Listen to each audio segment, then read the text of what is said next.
I mean, if you listen to, for example, former soccer General Kaali, he says that if European nations will fulfill the NATO's decision about its force buildup, then all these messages hold true.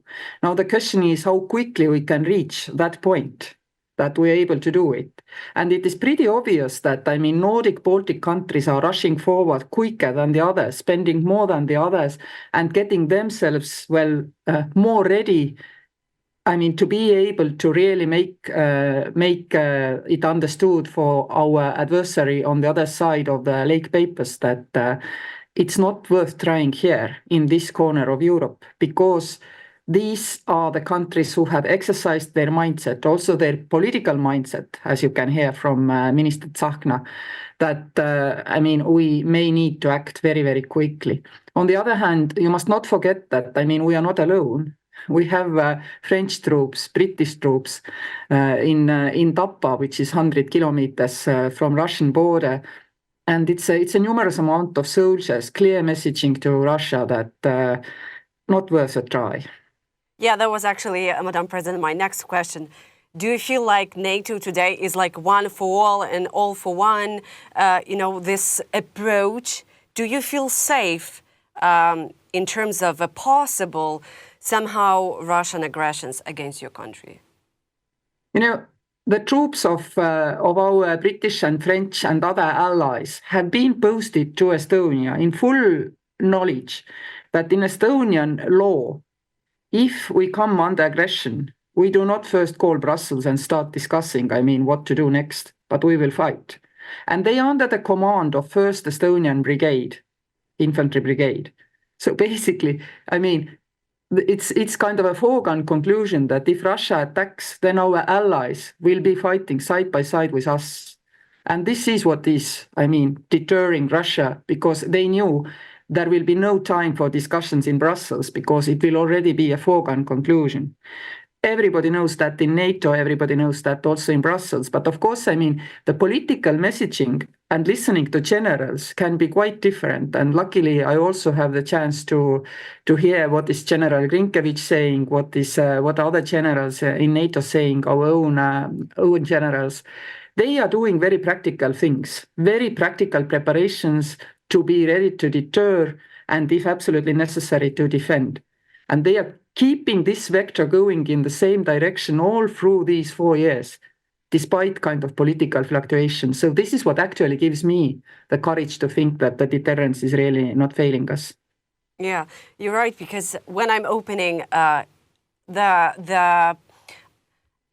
generals are thinking, what analysts are thinking about possible Russian invasion in NATO, and lots of people saying that NATO is dead as United Nations, for instance.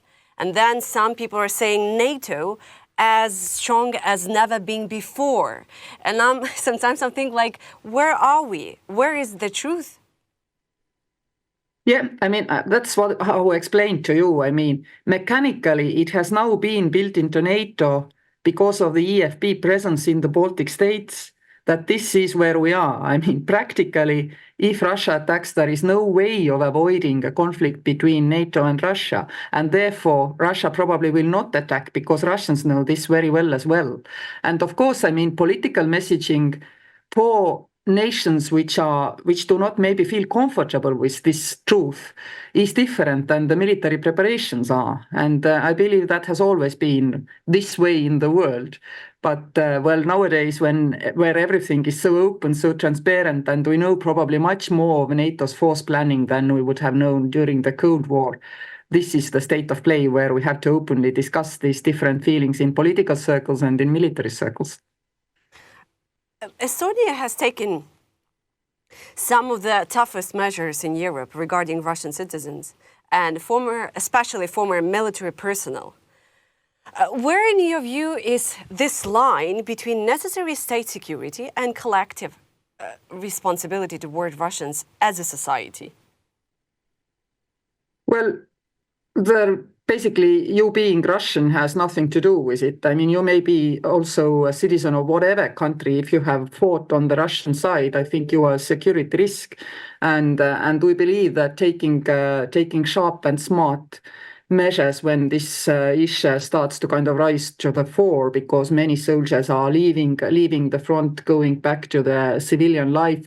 We are going to see, problems which are linked to these persons, and we will see them all over Europe, because Europe is a Schengen area, and once in, you can move wherever you want.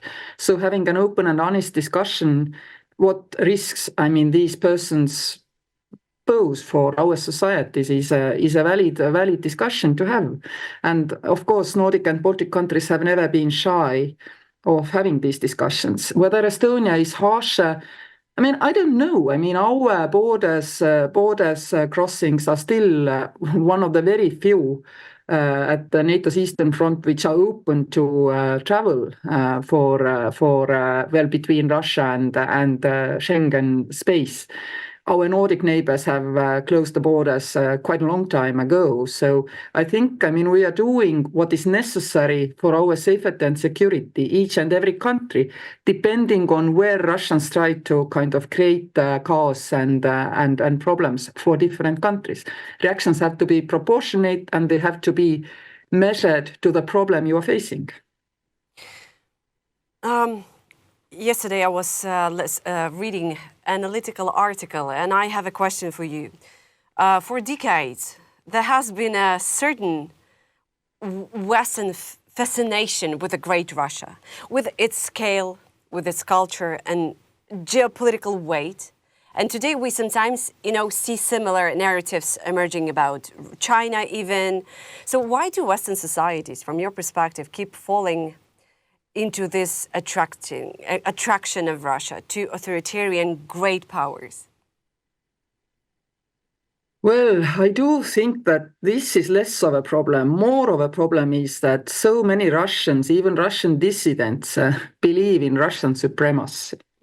What Europeans believe is less of a problem, but what Russians themselves think, we know that even those who oppose deeply the Putin regime are very divided. There are those who say Russians are a nation like any other and should fit into international world order, abide by the rules. And then there are others who still believe that Russians are something special. And this is what we need to really, really fight, and also to explain to our European friends that even those people who are honored as dissidents in Russia may still be Russian supremacists. This is the real problem. Europeans, well, they are bound by the cultural ties because all through the Soviet period as well, Russia has kind of given more resources to their writers, composers, theater artists, ballet dancers. This way they have kept up a strong cultural presence.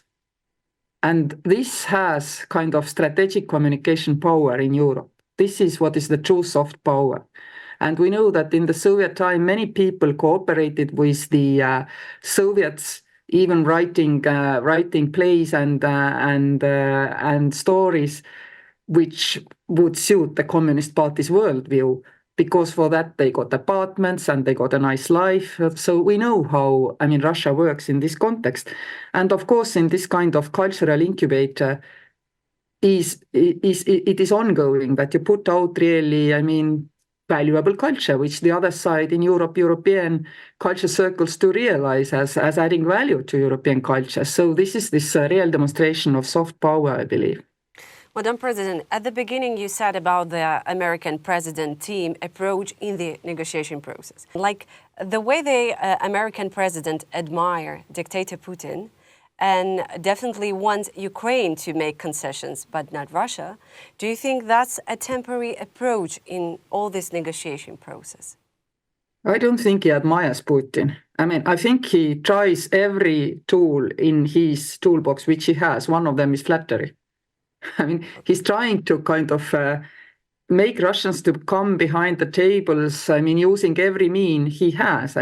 From one side, threat of sanctions, from the other side, flattery, trying everything. And this seems to be kind of Trump's way of doing things.